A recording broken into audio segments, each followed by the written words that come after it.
so it is. Amen.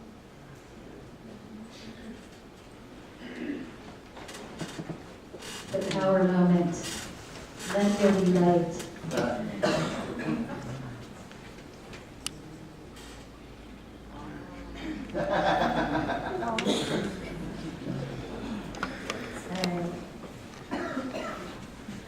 Forgot to check the clicker this morning.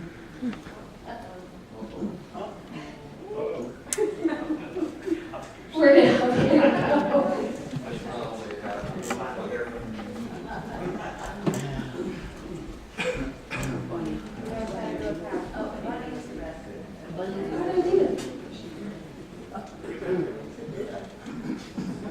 It's a mystery.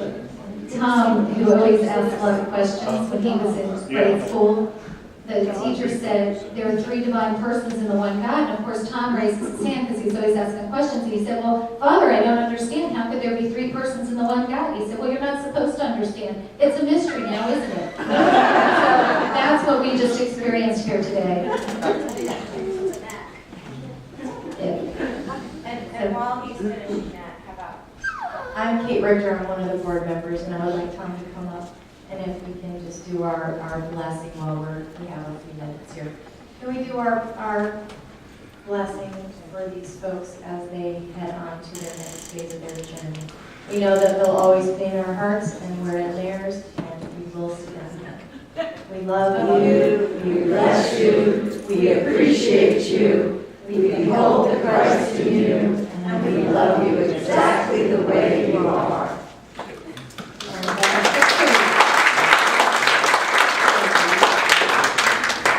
Now I'm afraid to touch it though. Okay, so far so good. Okay, so when Margaret asked me to speak on the happiness advantage again, I was happy about that because it's such rich material. I've been teaching it through Osher Lifelong Learning, and I spoke about it last fall, and most of you know this book by Sean Aker called The Happiness Advantage was a gift to me from my brother last year. And it's a fabulous book because, first of all, he's very funny. And what he does is he takes 7 principles from positive psychology that contribute to our happiness, and he gives all this wonderful research.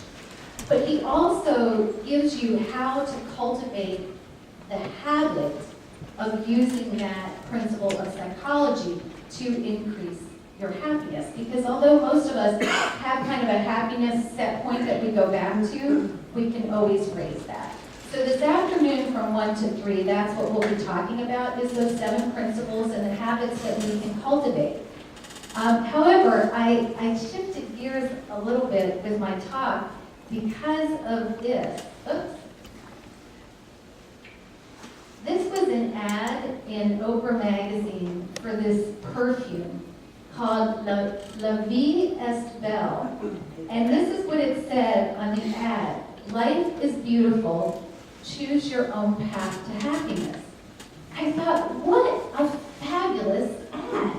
I thought that was just embedded in that. I thought it was just so much great stuff. And this was the rest of it that I saw. I had to look this up and find out about this perfume. It says, it represents the freedom to choose your own path to happiness, far away from all imposed standards. Isn't that fabulous? Now, clearly we all understand advertising, and we know what their idea is that we go buy the fragrance of happiness, right? We put down our $60 and we get our happiness spray, and it's all now. I'm not saying that won't work. I don't know. I don't get my $60. However, I really liked some assumptions that were embedded, some wisdom that was embedded in this. And first of all, that life is beautiful, or life is good. Now, as David Hiller is sitting in the front row, I know he doesn't like that, because if there's a beautiful, there's an ugly. If there's a good, there's a bad, right? Duality.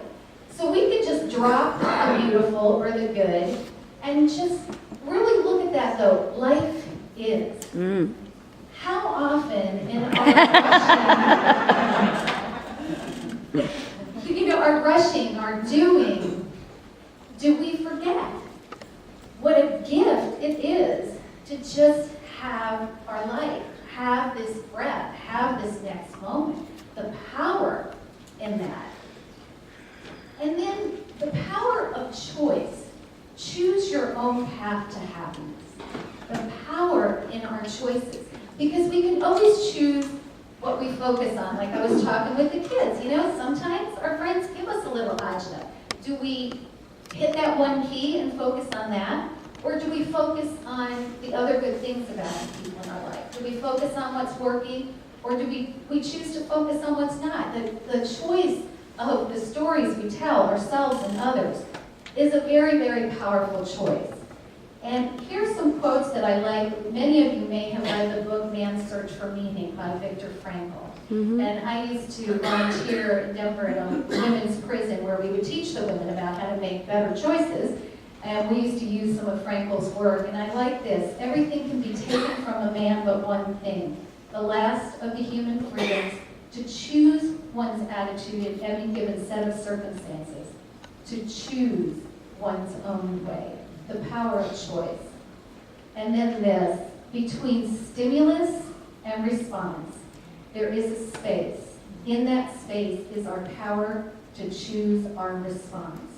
In our response lies our growth and our freedom. And I would add our happiness. We have so much power in the choices that we make. So inspired by this ad and inspired by this idea of choices, I kind of veered off a little bit. Now, Sean Aker, who wrote this book, went to Harvard. Guess who didn't? So, however, I feel like here's my credential to talk about what I'm going to talk about in terms of choices.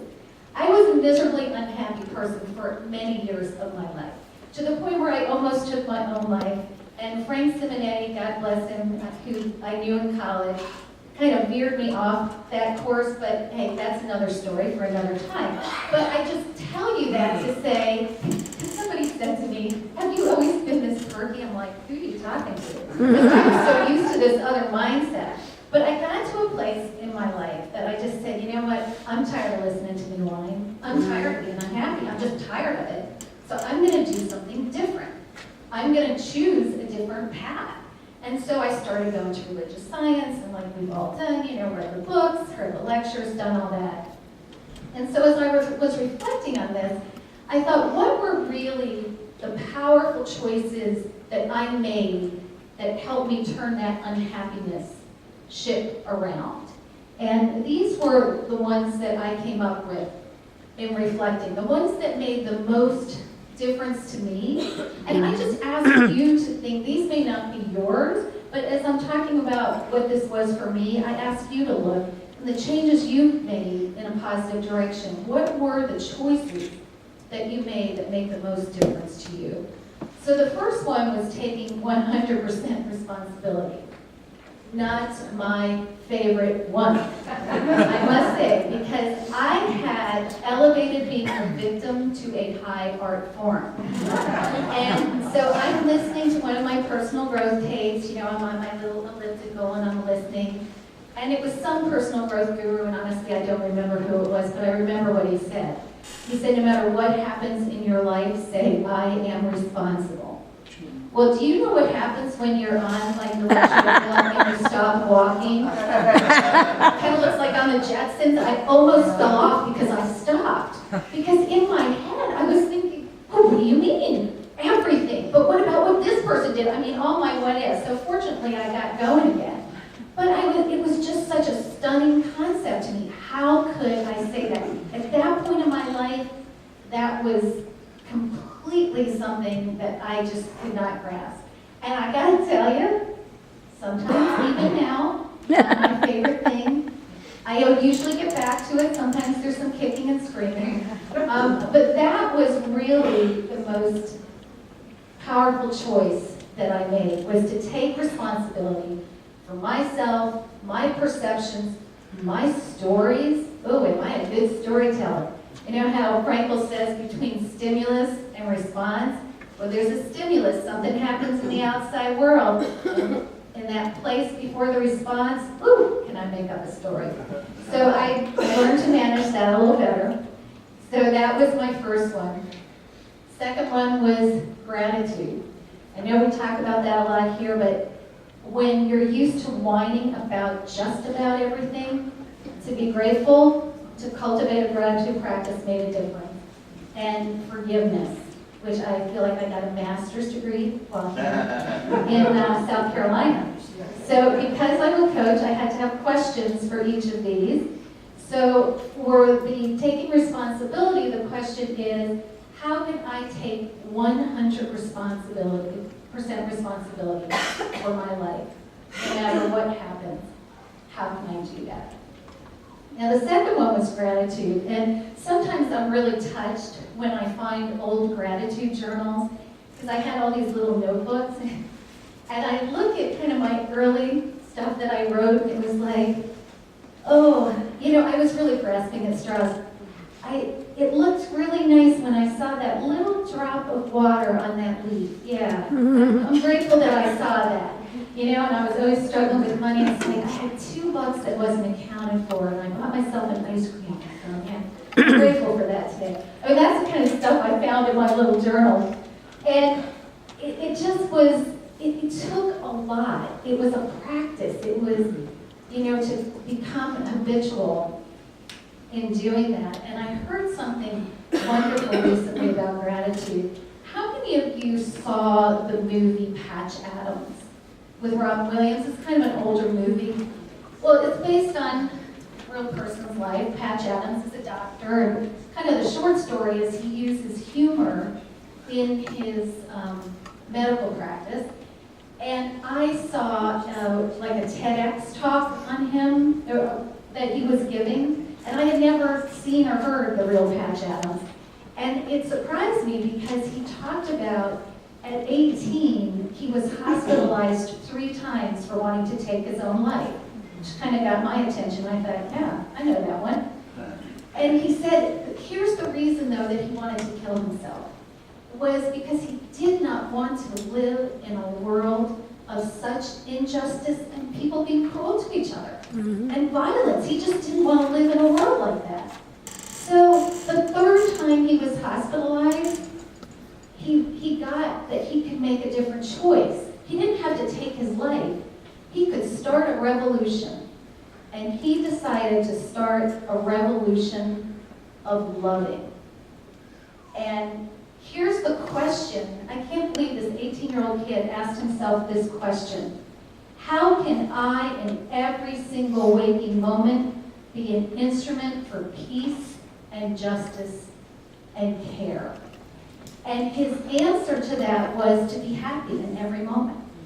That was the decision he made. And clowning made him happy, and he loved medicine, so he went to medical school. And he uses clowning. He's an amazing, amazing man. I'd like to come to that. So this is what he said about gratitude. What happened to me at 18 was that I dove into the ocean of gratitude and never found the shore. Breathe that one in for a minute. Can you imagine living your life like that, choosing to focus on everything that you're grateful for? Because we always have a choice, right? I mean, there's always stuff that's not working. That's just a matter of us being in these physical bodies. But what if we could dive into the ocean of gratitude and never find the shore? So the coaching question, of course, is, what am I grateful for? In each and every moment, what am I grateful for? And then we have, if I may say it, the F word. Forgiveness. Now,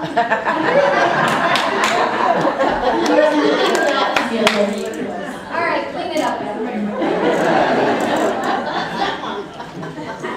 Forgiveness is, I mean, controversial is too strong of a word, but forgiveness, like my 82-year-old Minta Rosa says to me, Carol, there's nothing to forgive ever. We create our reality. What's all this talk about forgiveness? You know, of course, A Course in Miracles says the same thing. Well, God doesn't forgive because God doesn't condemn and judge, and then there's nothing to forgive.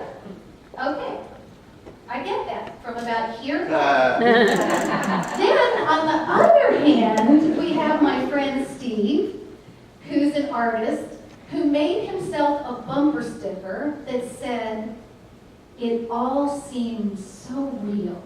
I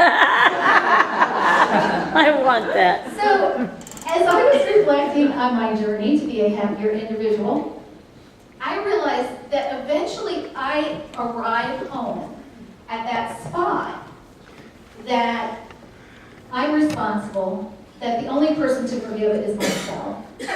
However, I will often drive through the neighborhood of, "You did something to me." And I took a little drive while here in South Carolina. And this is just such it was such a gift to me, and of course this community was such a gift. So I moved down here because I thought it was a great idea, because my dad had passed away, and I thought, I am going to go down and I'm going to be with Mom, and we're going to make these wonderful memories, and I'm going to be holding her hand when she makes her transition, and I will never regret this the rest of my life. And I had this wonderful fantasy. Anybody else have a problem when they have expectations? Don't work out exactly how you think they might.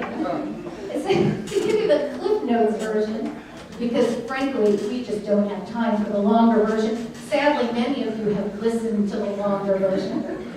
But as soon as we got here, my mother kind of did this, and she thought we were here for malicious purpose. And that culminated in her doing something last year that was a little stunning to me. And the reason it was a little stunning to me is because, just to tell you about my dad, Santino Giovanni, there were 3 children in our family, and my father was Mr. Equality. We treat you kids alike, we treat you kids alike, we treat you kids alike, right? So our whole growing up, even when he gave my brother money to invest at one point, because he said, well, and he was kind of a traditional guy, he said, I'm going to give your sisters a wedding, and I won't give you a wedding, so I'm giving you money to invest. Equality, equality, equality. That was Santino. The other thing in our family was, because it was just an assumption that we were all treated equally, we had a little joke about families who used money to manipulate. Like, the joke in our family was, oh, don't do that, don't make them mad, because Dad will change the will. Ha, ha, right? Because that would never happen in our family. So, fast forward to last May, when my mother, because she felt like we were here for malicious purpose, decided that that was a good idea to change the will. So what she did was, instead of splitting the estate between the 3 children, she changed the will to split it equally between the 3 children and the 4 grandchildren. My brother and sister each have 2 children. And she decided not to tell me. So my brother, God bless him, who has my back and is the executor of the estate, said, you know, Carol, I just want you to know this because it impacts you the most. I mean, my brother and sister are pretty well-to-do. And so when my mother and I talked about this, she said, Carol, your brother and sister worked hard and you chose a different path. I disagree with that. Seriously, my brother's the chief financial officer of an organization. My sister was a teacher until she retired. I just never did it that way. I worked on my own, which was something my parents didn't understand. When I was in my 20s, 3 friends died. And so I just kept thinking, life is just too short to take people's nonsense. So the longest I ever worked for a company was 2.5 years. Then I leave and do something on my own because I just thought, life is too short to put up with this aggravation. So here we have it, right? So I was pretty devastated and pretty upset with Mom. And I had people in this community saying, not about your mother, Carol, not about your mother. What do you mean it's not about my mother? And they said it was such love. So and everything I read just kept kind of taking me deeper and deeper. And so one day, reading before my meditation, I read that, I was reading about love. And I remembered when I was a little girl in Catholic school, we always sang this little song that was, God is love, and he who abides in love abides in God, and God in him. Well, we also learned in Catholic school that God is everywhere present. So I started meditating on that. It's like, well, wait a minute, Carol, because I was thinking I was unloved by my mother. So I take this into meditation, and I'm looking at, well, if God is all there is, or spirit or universe, or whatever you call that energy, and God is love, then love must be all there is. So how can my mother not love me? She must love me, and I'm just not recognizing it. Mm-hmm. And what happened in meditation is I felt like I got her message, which was, I'm not going to give you what you expected. I'm not going to give you the love and the gratitude and the approval, because I love you enough to support you in going deeper into your own being and finding that there. Mm. And that has been my process. And like I said, this community, oh my gosh, I don't know how I would have done it without this community, but I feel so incredibly grateful. And when I think of Patch Adams talking about the revolution of loving, and we have the choice in every moment, do we see love? And if it doesn't look like love, how do we find the love in that? What is the love behind that? So when I look at this situation, do I forgive my mother? Well, no, because she didn't do anything. I was the one that had the expectations. I was the one that told myself the stories. I drove through the neighborhood, definitely blaming her. It was a long ride. However, and again, thanks to the support and the wisdom of this community, I don't forgive my mom because there's nothing to forgive. I do forgive myself. For the stories I told, for the not trusting. And the beautiful thing is, although I had these expectations of my mother and they weren't fulfilled, I got love in spades here. More than I could have ever imagined. So I thought, isn't that interesting? You were demanding something from here, whereas look at this abundance of love and goodness that you receive. So, master's level degree, not easy. I feel so grateful. I just feel grateful for the learning, and I feel grateful for the support. So this is from the Art of Spiritual Peacemaking, which of course showed up on my path. When you begin to know of God's love for you, and then you will begin to act as God acts, which means to extend what you have received. Do you see that this is the truest and only function of love, to extend? Imitate this today, then you will understand compassion. It is a gift you give and receive in the same moment. Amen. So the question, the coaching question that goes along with this third one is, how can I forgive myself for the misperceptions that have caused me pain? So because I'm an adult educator, we have to do a review. 3 questions that resulted from the happiness research of my life. How can I take 100% responsibility for my life? What am I grateful for? And how can I forgive myself for the misperceptions that have caused me pain? So let's take a page from Lancome. Life is beautiful. Life is And we get to choose in each and every moment the path we take.